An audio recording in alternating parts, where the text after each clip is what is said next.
Welcome to the Influential Personal Brand Podcast. This is the place where we help mission-driven messengers just like you learn how to build and monetize your personal brand. My name is Rory Vaden, and I'm the co-founder of Brand Builders Group, a Hall of Fame speaker, and New York Times bestselling author.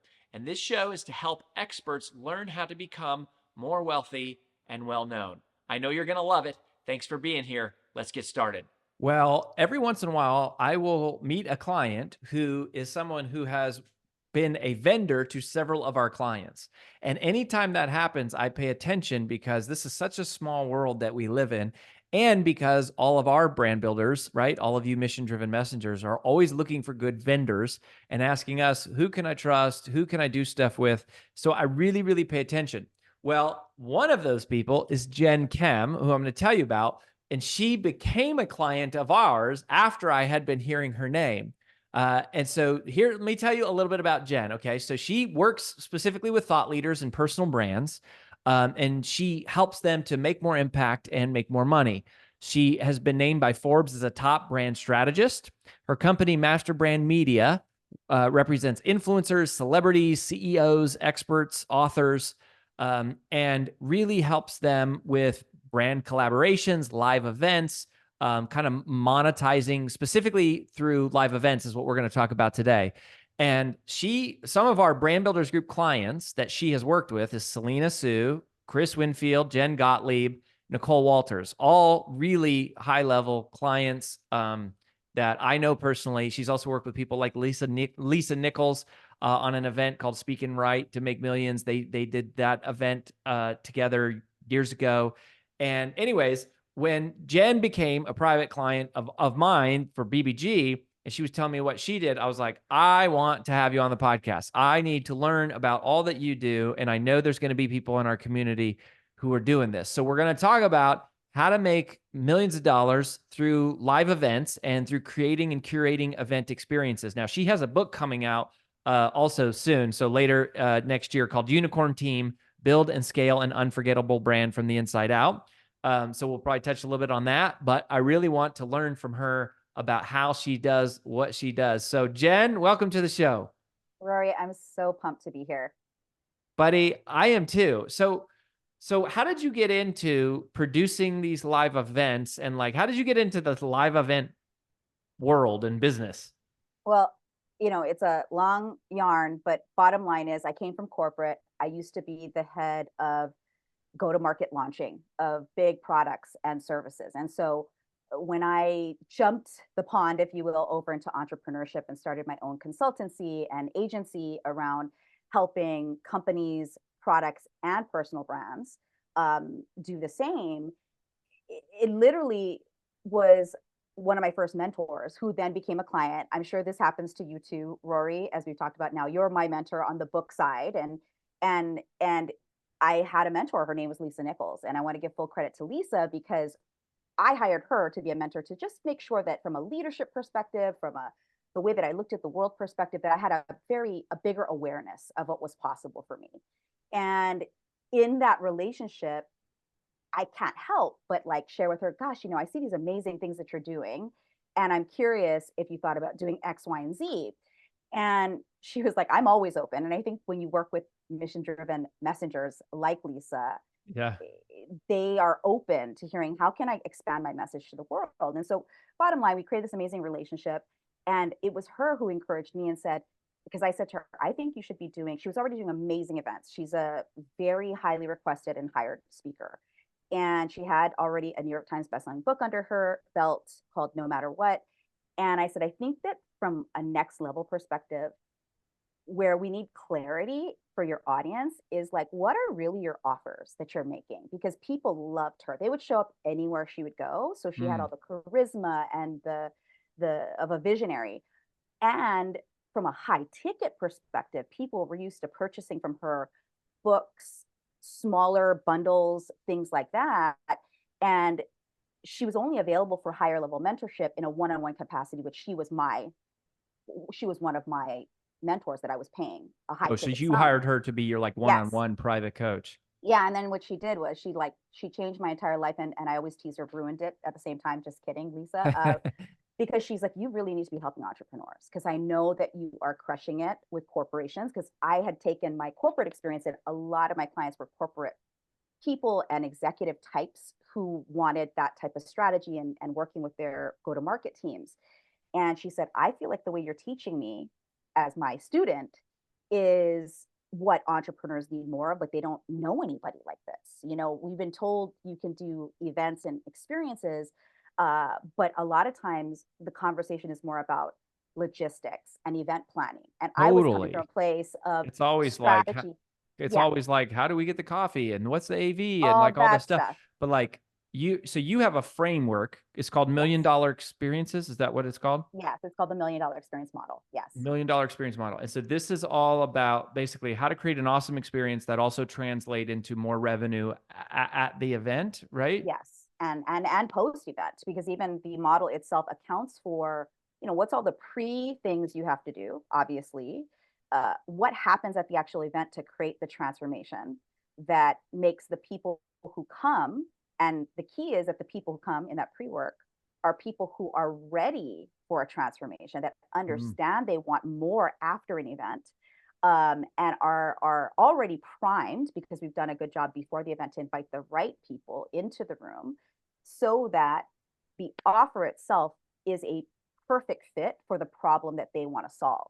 And then the post event is cared for as well, because a lot of times what happens is, and also with events, people don't want to do them because it's exhausting, right? Physically strenuous. A lot of the things. Totally. Oh my God. It's stressful. Anytime you have to print name tags, that's what I tell people. Like if it's small enough that you don't need name tags, it's all right. Once you get into name tags and taking lunch orders and like it just gets crazy. It just gets Bingo. crazy. Bingo. And so the thing is that I always tell people, like, you're always going to have the fatigue because you're showing up for big work, but the fatigue doesn't have to be toxic or unnecessary. And I think that a That's lot of good. times, because I always, one of my ways that I live my life, as I call it, I work on the right hard things. And so if one of the hard things, and Rory is correct, friends, printing name tags and lunch orders, it's like what we shouldn't focus on, but it takes up so much energy. You just don't even understand it. And my philosophy is, treat a live event or a live activation. By the way, this works online or offline, because when you Hmm. mentioned Selena Sue, she's made the most income and impact from actually us architecting the right experience for an online 3-day event she did. And she did it 3 times and made millions of dollars from it.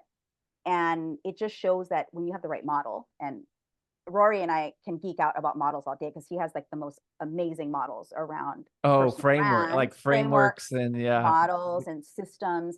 And me too, from a place of using a live event vehicle, if you will. It's a vehicle really to then, I think, amplify really all of the things you got going on, whether it's a book and then turning that book into a high ticket offer that then, you know, gives you nice cash injection and income, but also anything really.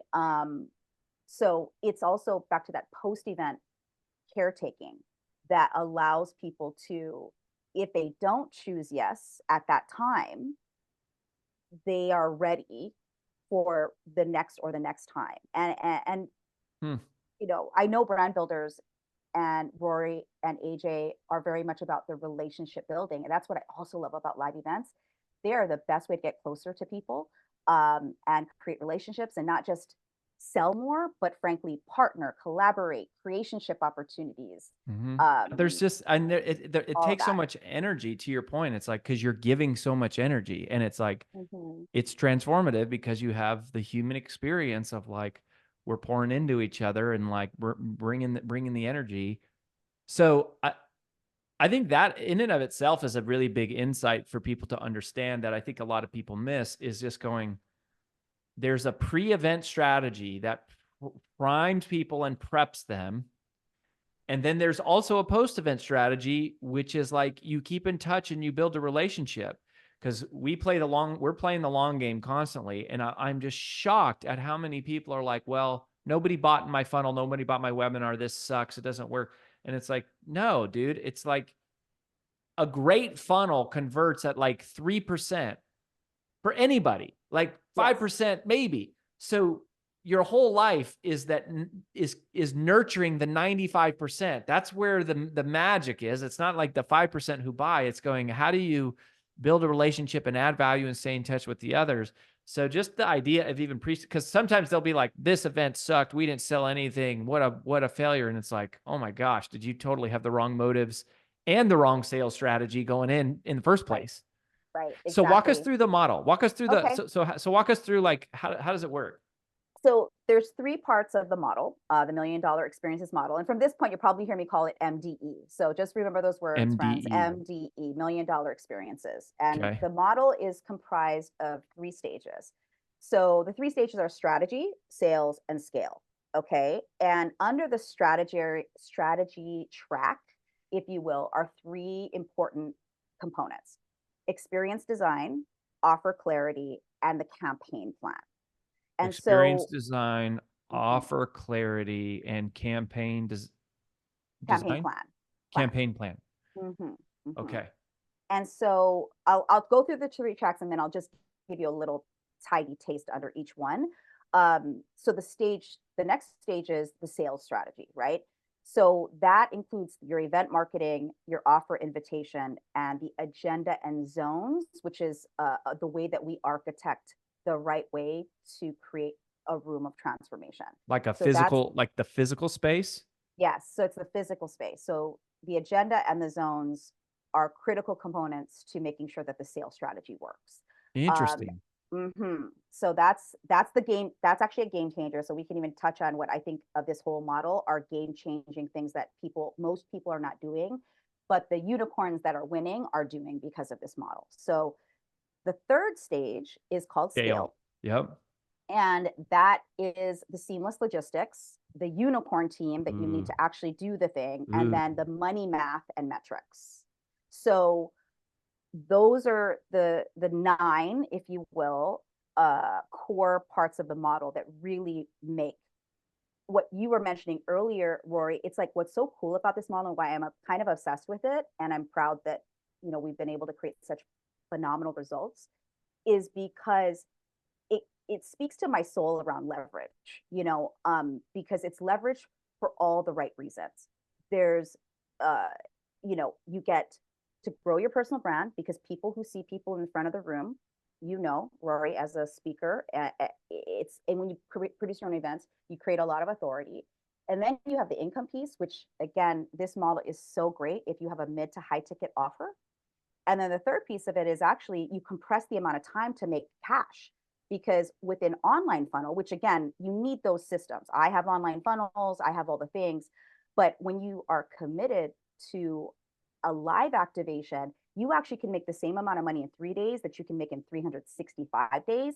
That then gives you the capital you need to be better at marketing online in an ongoing way. So this is why I love this way of doing things. And I think that most people don't look at live events with that mindset. They look at it as like, oh, I just have to do it because people seem to make pretty good money, or, again, Tony Robbins is doing it. Maybe I should be doing it.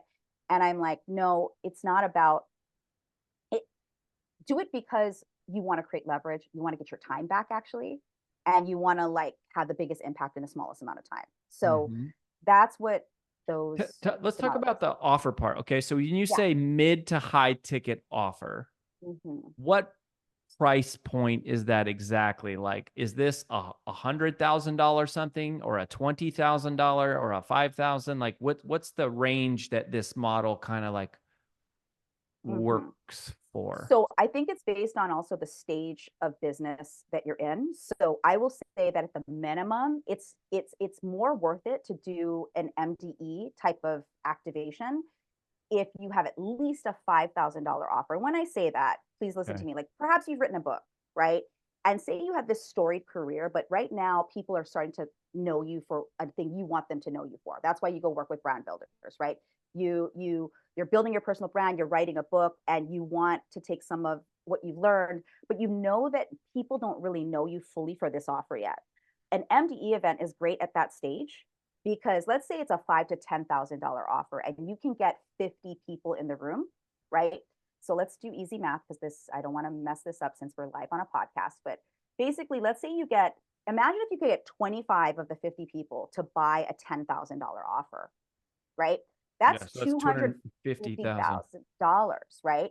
Now that's some nice money. And imagine that the cost of you bringing 50 people into a room with a $10,000 offer, right, is only 25K. So now we're talking about not, is that 20, that's 10%, right? Which a lot of events only break even or they cost more than they make because they're not doing MDE. So now your profit is 225. And for you, if you're just getting known, what a great way to go. Now, if you're already known, oh my gosh, the amount of money you can make, right? So a lot of times what we suggest to clients is, do you have a 25K offer and a 100K offer? Basically, again, everyone's going to be different depending on a lot of factors inside of the model I just shared with you. But generally speaking, when you talked about Chris and Jen or Selena, those were the price points because they had already built, they had a platform, they were good marketers, that type of thing. And so then you can elevate to that. And I'm not saying when you're starting that you can't have a 100K offer. Absolutely you can. It might make a lot of sense. And that's why the offer clarity is so important of like, how does it fit in with the audience you're inviting to the event? Because if it fits with the audience you're inviting, they're going to say yes. They'll figure out the money. Well, and I think I know there's people listening right now that like, it's challenging their limiting beliefs to go, wait a minute, you can sell something that's $100,000 at the end of an event. Is it always 2 days or 3 days, or does the agenda change? Yeah. So the best practice and what we've seen work the best for clients is a 2.5 to 3 day event, generally speaking. And what I wanted to also mention is, because people aren't spending $100,000 after a 20-minute webinar. That's for sure. Correct. That's not usually how it's going down. That's for sure. If you have a sales call maybe, and you have a good sales team or you're good at sales, you might be able to do it, right? But in a live event, if you want to get 30 to 50 to 70% of the people in the room to move towards a big offer, right? You have to, you need some time. You need some time to lay it out. You need some time to help them understand why it's for them. But so, you think, so first of all, how do you get 50 people in a room for 25,000? I mean, 50 people is not that many people, but it's also got to be the right people, right? In order to do this. So here's the money. So this is when kind of I'm going to pop up to the third track that I mentioned, which is the scale part, which is the money math and the metrics. Money math and metrics. So to get what we know is like, if we know the offer is 100K, let's say, right? We got to go find people who could demonstrate that they could pay that, right? So we build our traffic and marketing strategy as part of MDE based on those people. And so let's say, you already have a list. We have a segmented list for us, and we tell our clients, you should do that too. Or part of the process is we're going to have to segment them first. So to find out who are our bigger players, right? Who are the people who are doing, let's say, $1 million plus in their business or more? They've been in business for 5 years or more. For a 100K offer, generally speaking, that's who's going to pay, right? So if I know I have a 100K offer, I'm going to be looking for those people. And there are 3 types of traffic, right? There's what I call OPP, organic, paid, and partnership traffic. And so in the strategy of who to get inside of the room, we ask ourselves, what are our lowest hanging fruit in that OPP traffic model? So for example, if it's partnership, I might say to Rory, for example, hey, I have people, I'm doing this MDE event about MDE. And I could say, hey, Rory, I know we seem like great collaborative partners on this. It could be a win-win for some of your people. And I don't even need you to nail anybody. Do you know anybody, like 3 people that you feel like could work for this? And when you take that type of care for a 100K offer to actually ask partners to do that, you're going to have better qualified people in the room, right? I don't run paid traffic generally to events where I know my offer is going to be 100K. I will run paid traffic to an event where I think my offer will be between 10 and 25K though, because what's cool about the MDE model is that getting somebody to pay you 10 or 25K is actually, and I say this with respect and humility, it's quite easy if you use this model. 100K, a little bit different treatment. You got to work on the marketing strategy up front in that piece that we talked about earlier. But that's why it's so important to architect a unique pre-launch, in the event, and post-launch strategy for your specific brand and where it's at this moment, right? So that's why I said it's about timing and moment for you versus how much the offer should be. I think that like, for example, when people build a funnel, and again, I love online funnels, but when they build a funnel and they want to make 250K, which I use that example, it actually will still take a ton longer to make 250K with a regular funnel or a webinar than it will to do a 2 to 3 day event. A 2 to 3 day event, I could bet my son's future college tuition on it that you're actually going to get a higher ROI if you choose this model, because you cannot, an online funnel or an online webinar will never do what a live event does, which creates belly to belly conversation, right? Belly to belly conversation and energy that's created in the room that's palpable, and that you've brought, if you bring the right people in, then everybody feels like family, right? Everybody feels like, oh, you're like me, instead of us trying to just push a bunch of people in a room who have nothing in common. And so that kind of caretaking is part of the model of like, oh, let me be smarter instead of But just try to even get so, everybody even I in hear here. you saying though that like a $10,000 to $20,000 offer is something that very legitimately could happen in like a, you know, a fairly mass market way in terms of running paid ads. If you're following the system, Totally, you pushing them to totally. a 2 to 3 day event, and then you're making an offer. Walk me through the event, like high level agenda. So Mhm. you said experience design, but then you also had agenda and zones that was in Yes. underneath the sales. Like, you know, there's a lot of things you can do with 2.5 days, right? It's like we could sing Mm-hmm. songs, we could do exercise routines, we could bring in guest speakers, we could do, you know, small workshops, roundtable. Like there's a lot of Yeah. time you could use differently. And I mean, it makes sense to me if someone's coming in and then, you know, investing at a $10,000 or $20,000 level, that's got to be pretty intentional about how you're using the time while they're there. Yes, exactly. Such a great question. So that's why the experience design and the offer clarity that I mentioned earlier are the most important components to do first, period. Okay. You don't need to think about where you're going to have it. You don't need to be thinking about even how many people you want there. Okay. What you need to be thinking about is what's Mm. your offer. And then you architect the experience around the offer. Okay. So that's number one. Then the agenda's job is to make sure that the offer is the star of the show, right? When you're building your personal brand, I think of it like this, like Rory is the man and Brand Builders is the company around personal brand development.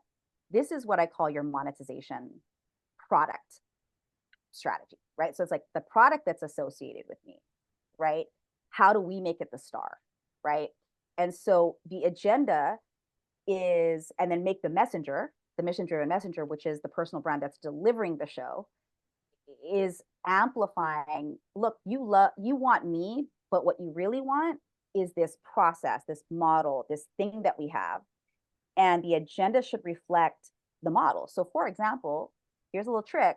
You start with, if you have a model, right, like I do, and Roy has a ton, like MDE, I'm going to teach them MDE as the baseline of the agenda, period. Nothing else comes into play. Then I ask myself, day one is always about challenging the limiting belief, working on the mindset, helping us all speak the same language while we're here together for 3 days, right?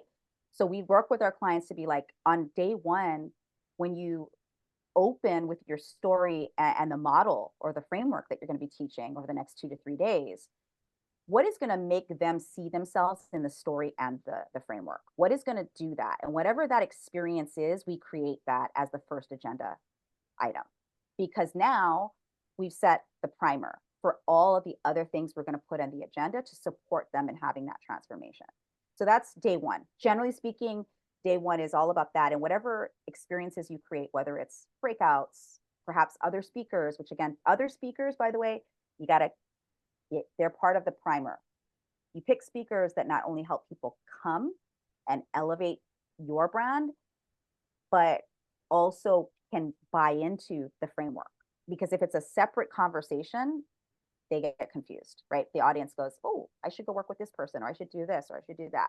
And we want to make sure that they're laser focused. The reason that they're here is to work with us. And when I say that, it's because we've done the work up front to invite the right people. So we do that on day one. Day two It's is one thing to about, just to double tap on one thing you said there. I'm whether it's in an event model or for the purpose of making money or anything in general, I'm such a huge proponent of make the framework the hero, not the messenger the hero.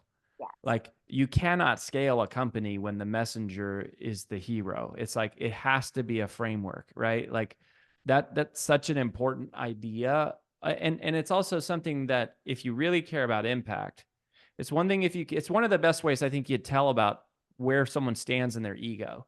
If it's really about ego, they're going to have a hard time making it about the framework because they want all the attention on them.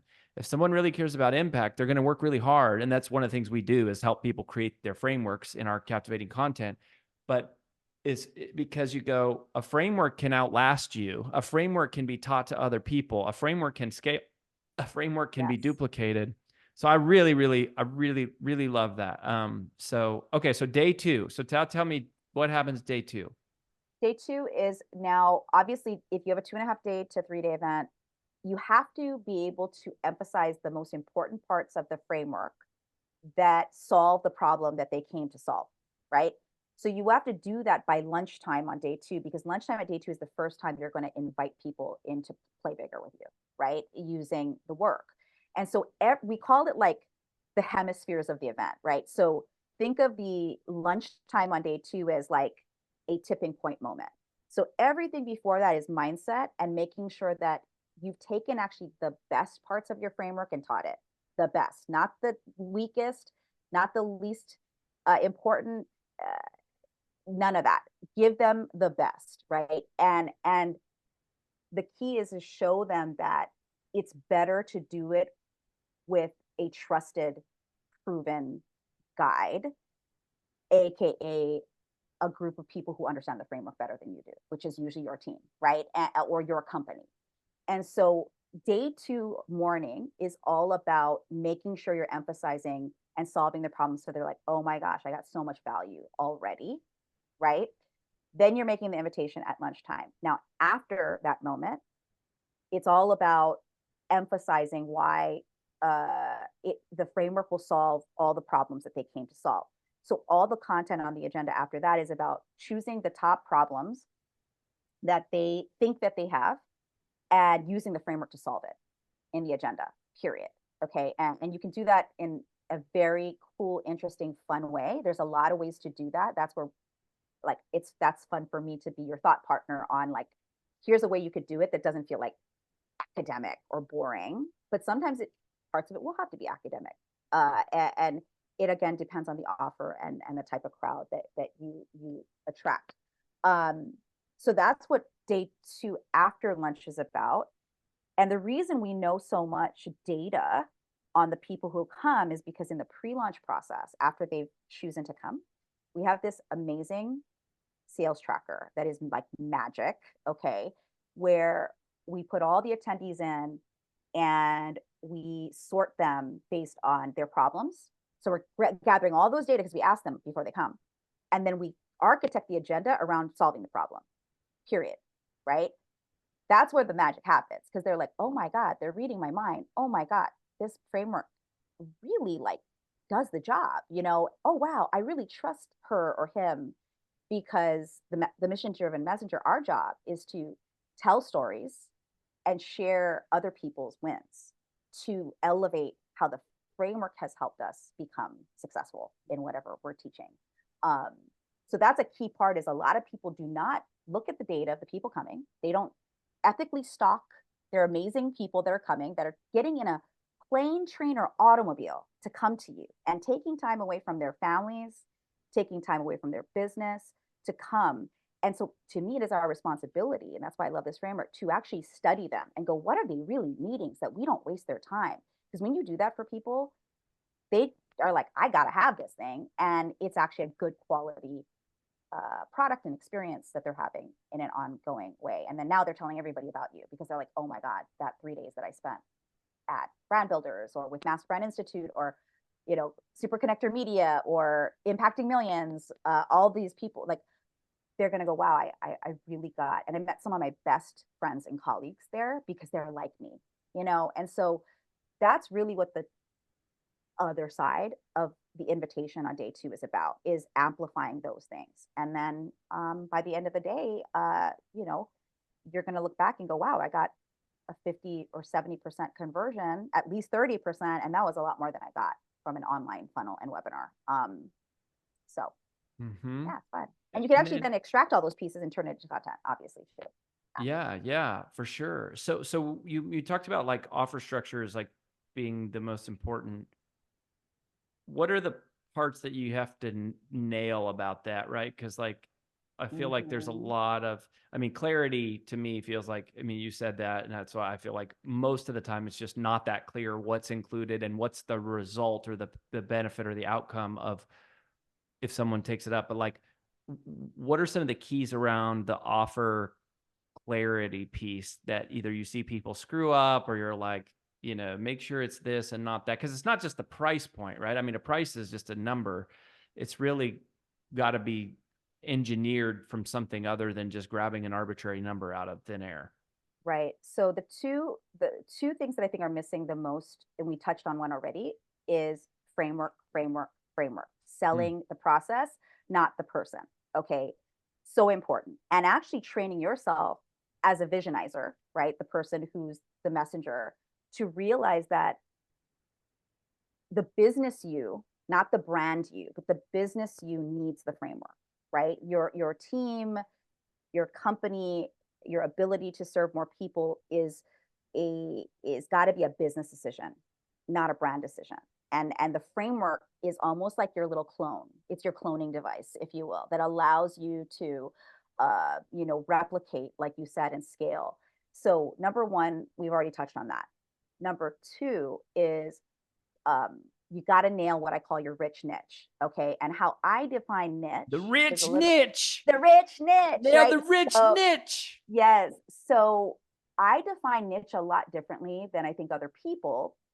And I call to me, a niche is not the demographic or the psychographic or the person.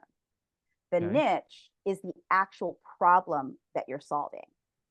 And once you know the actual problem, then you go find the watering holes where the people who have the demographics and psychographics hang out. And then you use that to like focus your marketing efforts around. And so part of why offers don't sell is because they really don't know the problem that they're solving. They really don't. They think they do, because then if I give you X amount of calls and a community platform and access to all of our educational content, and we're going to also assign you an advisor or a coach, those, I know people will be like, oh yeah, I know those are just features and benefits. They are literally just features and benefits. And maybe they don't need a coach, but you think they do to buy a 25K offer to you. Maybe they don't. Maybe what they need is, we do a kickoff for 2 hours with you, build your entire custom strategy using this process.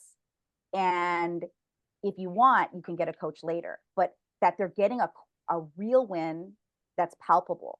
And I think a lot of times, again, we bloat the offers, we add a ton of bonuses. And by the way, I love bonuses, I love extra things, but the truth is that we live in a world now, and the way that you market online and offline is actually quite different than 5 years ago. Like, so if you've learned something 5 years ago, it's not going to be as relevant right now, because people are in a state of overwhelm and overconsumption. And that's why we got to we got to cut through all that noise and go, hey, I see your problem. You actually told me this is your problem. I love this. And that's so true. Like, people bloat their offers with bonuses. And it's like, more is not better. It really isn't. It's, you know, Amy Porterfield, I asked her one time, I was like, okay, you're the queen of courses. Like, I get this question all the time. What's the right amount of how long should a course be? And like, if I charge this much money, it should be, you know, how long and this much money. And she said, that's totally the wrong way to think about it. the right length of the course is as short as it possibly can be to solve the problem. And I was like, oh, Bingo. ninja master. I Bingo. was like, that's so good. Like the right length is to be as short in the least amount of stuff to solve the problem. How do you know if you hit the right problem? I mean, one way you'll know is you didn't sell crap. That means you go, man, we didn't hit it. But before that, like, are there things you see where you go like, this person is really dialed in on the problem they're solving and this person isn't? I keep coming back to, so two things, two tools inside the MD model. You're asking such good questions. So remember when I said like stalking people ahead of time? Yeah. So first is architecting the right intake form when they're choosing to come to your event and asking the right questions that really extract and make the problem come to the surface. So asking better questions, like be a better coach in your intake forms, meaning like ask better questions so that it brings to the surface what their problem really is, because then you can study that and make that part of the agenda, as I said earlier. Ooh, that's good. Yeah, the second piece of it is you know asking is to create a diagnostic that supports your framework. So for example, and you use that as part of either the pre-launch of the event or during the event, depending on the space you have. Okay. And what I mean by diagnostic is a simple way for them to score themselves at solving the problem on their own. Okay. You do that early and you use your framework as the scoring mechanism. So it's like, look at me, I just shared MDE, which is a 9-part system with the 3 tracks, right? So if I were teaching MDE and inviting people to an MDE workshop, I would say there are 9 things you need to create $1 million experience, right? Score yourself on these 9 areas. And I guarantee you there's going to be 2 or more areas where they're going to have a gap. They're going to have an atrophy, and people don't buy from what they have, they buy from the gap. So You know they've what's got to awesome see about the that gap. too is like if you told them this is what your problem is, they'd go, no, I don't have that. I got that covered. But the moment you have them fill out an assessment, they're like, oh dang, like I really suck at this. And Yes, it's them making the realization on their own of their blind spot versus like a salesperson telling them. It's so exactly. good. Y'all, I hate to cut this off. There are a few podcast interviews where I'm like, I wish we had more time. I wish we had more time. I have to cut this off. I don't mean for this to be a cliffhanger, but like Jen and I both have a hard stop. As you could tell, this is why I was like, we got to have her on the show. Like she knows what she's doing. And here's what I want you to do. Go to brandbuildersgroup.com/MDE, MDE for $1 million experience. Brandbuildersgroup.com/MDE. If you are someone who is putting on a live event, thinking about a live event, maybe one day I'll have a live event, but like if you're going, I want to do in-person events, and virtual too. But I think it's like, especially if you're like one of those people that's like, screw virtual. I hate COVID and Zoom. Let's get people in the room. Like if you're doing that, like, and that is your model, you got to go check Jen out and her team, brandbuildersgroup.com/MDE. I mean, she's given you so much value just on this call alone. I mean, structuring the agenda, structuring the offer, structuring the pre-event questionnaire, the diagnostic, making the framework the hero. Like, if you can't turn this one podcast, and by the way, go leave us a rating on iTunes about how awesome our podcast is. Cause like, I really believe that this podcast episode alone could make you tens of thousands of dollars. Like, so I believe that this woman can help you make a lot more than that if you have more time. So check that out. And, Jen, this is so cool. Like I just, you're such an example too of someone with like such a specific problem you solve is monetizing live events. I don't know, but like, I can't even give you, but like 3 people in the world who even claim to be able to do that it's like, that's the thing. So, this is so good. And we're so excited about your book coming out. And I think we should probably have you back to actually talk about that. Cause that's like building out your team and we could probably tie it back into this, but, anyways, friend, this is awesome. This is so powerful. This stuff is great. Well, I'm so glad it was valuable, and I can geek out all day long with you, Rory Vaden, and I appreciate how much you're helping the world and helping me, not just with my book, but getting messages that of people who have this intellectual property and expertise, and helping us all grow even bigger. So thank you. It's been so much fun. It's my pleasure, buddy. We wish you the best. We'll be following your journey very closely, and we'll have you back again sometime soon.